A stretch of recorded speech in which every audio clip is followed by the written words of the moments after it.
I'm Bob Hinden. I was here talking about how IPv6 was invented, why it was invented, how the IETF did it, what my role in it was, and what I think I've learned from doing that. Great, and could you summarize your presentation a little bit? Yeah, so my talk was basically first, this is a process that started in the early 90s. I talked a lot about what the internet world looked like in the early 90s, which is very different from today. No one in the 90s quite knew what we were going to get today. I still think that if we understood where we were going, we probably would have failed because we would have made it too complicated. So I went through the sort of history of how the IETF community, or the internet, what I call the internet community, decided that there needed to be a new generation of IP. The process for selecting what that was going to be, there were many different proposals that had different strengths and weaknesses. And then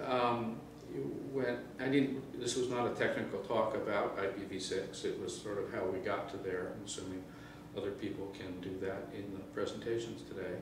And then at the end I gave my sort of conclusions for what I've learned from this process, and where I think we got things right and where we didn't, and why it took the time it did.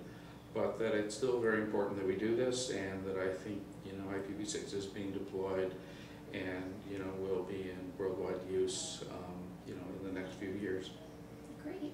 And do you have any advice for future implementers of IPv6?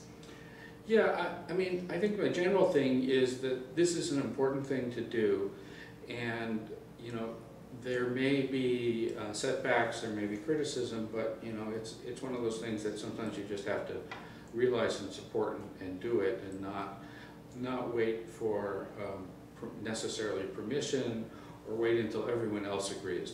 There's still a big role here for people showing initiative and making things happen. And just because someone says it doesn't work or they shouldn't do it, I've learned a lot about doing this process, even though lots of people were arguing against it. So this is very important for the internet, and I think for the world, and we should all work hard to make it happen. Great, thank you so much. Good.